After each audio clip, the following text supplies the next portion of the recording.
સિહોરી વિસ્તારમાં ભાઈઓએ આજે સેવા અને સત્કાર્યો થકી સુવાસ પ્રસરાવી ફરી સમાજને લોકોને નવી પહેલ અને પ્રેરણા દર્શાવી રહ્યો છે।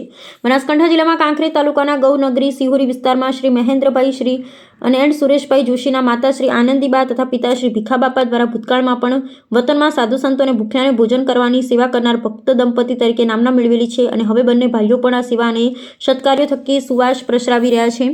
ભગવાન તેમને ખૂબ પ્રગતિ કરાવે અને આવી સરસ સેવાઓ બદલ સમાજમાં પ્રેરણા મળે તેવા સત્કાર્યો કરતા રહે તેવી શુભકામનાઓ કાંકરેજ વિસ્તારમાં બે ભાઈની જુગલ જોડી અને જેમને રામ લક્ષ્મણ તરીકે ઓળખવામાં આવે છે તેવા સ્નેહ Shri Mahendrabhai and Sureshbhai Joshi MS brothers Bharat Upvan Sihori Kankrej Banaskantha હંમેશા સત્કાર્ય અને સેવાકીય પ્રવૃત્તિઓમાં ધાર્મિક પ્રવૃત્તિઓમાં સામાજિક અને સેવાની પ્રવૃત્તિઓમાં અગ્રેસર રહ્યા છે।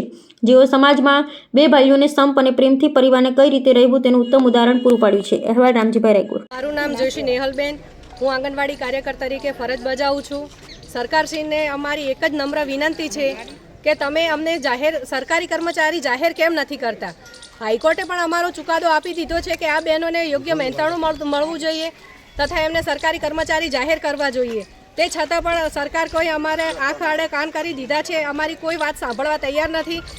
મોબાઈલમાં નવી ને નવી એપ્લિકેશનો આવી રાખે છે અને અમારી બહેનો એટલું તો ભણેલી નથી, અમુક બહેનો હજુ ઓછું ભણેલી છે, એમને પણ ફરજ પાડે છે કે તમે જો કામ નહીં કરો તો તમારો પગાર નહીં બને, તમને આગળથી મહેનતાણું તમારું કપાત થઈ જશે।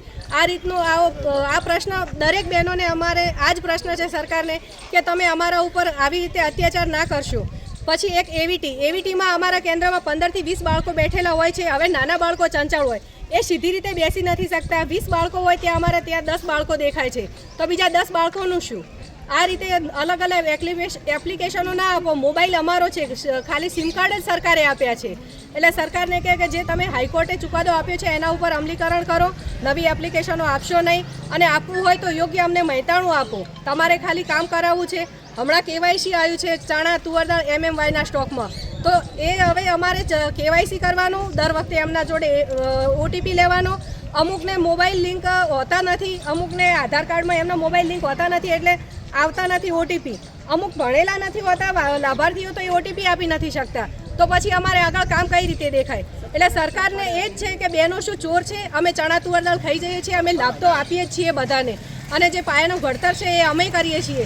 તે છતાં સરકાર બહુ એટલે બહુ અમારા ઉપર આંખ મીચી રહી છે અને જો સરકાર અમારી માગણીઓ નહીં સ્વીકારે તો અમે અનિશ્ચિતકાળની હડતાલ ઉપર બેઠા છીએ અને અમને સરકાર બનાવતા આવડે છે તો અમને સરકાર બગાડતા પણ આવડે છે।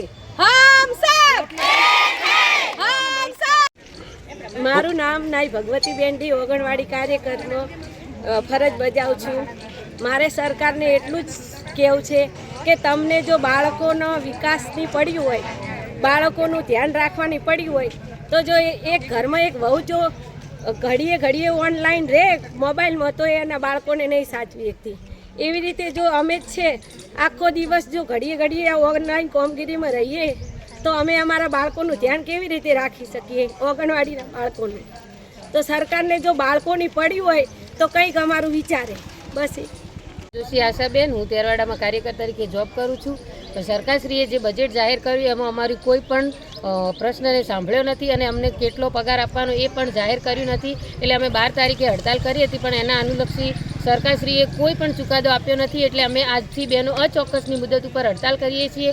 અમે ઓફલાઈન ઓનલાઈન બધું જ કામ બંધ કરીશું જ્યાં સુધી અમારા પ્રશ્નોનો ઉકેલ નહીં આવે ત્યાં સુધી અમે આંગણવાડીઓ પણ ખોલવાના નથી કે ઓનલાઈન કે ઓફલાઈન કોઈ કામ કરવાના નથી। તો સરકારશ્રીને નમ્ર વિનંતી છે કે અમારી બહેનોના પ્રશ્નોને સાંભળો અને અમને કંઈક પણ અમારો હક આપો। જે પાયાનું ઘડતર છે એ જ અમે પૂરું પાડીએ છીએ, તો અમને કેમ તમે ગણતા નથી? અમને કેમ બધાઓને તમે બજેટમાં આપો છો તો અમને તો પણ કાંઈક આપો।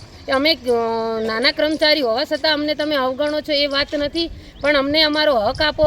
અમારી બહેનો બહુ જ મજૂરી કરે છે, બહુ જ કામ કરે છે। જે ગામના નાના છોકરાઓ કદી સ્કૂલોમાં નથી જતા એમને આંગણવાડી લાઈન ટેવે પાડે છે અને એમને સ્કૂલ સુધી પહોંચાડવાના પૂરા પ્રયત્નો કરે છે। આટલું બધું કામ કરવા છતાં પણ સરકારશ્રી કેમ અમને અમારો હક આપતી નથી? તો અમને વર્ગ 3 અથવા 4ના કર્મચારી જાહેર કરો અથવા તો અમને અમારા માનદ વેતન દૂર કરીને અમને સારું એવું પગાર ધોરણ આપો। અમને બહુ પ્રશ્નો થાય છે કે મોબાઈલ પણ આપતા નથી। અમે અમારા ઘરના મોબાઈલ રાખીને પણ અમે બધું કામ કરીએ છીએ।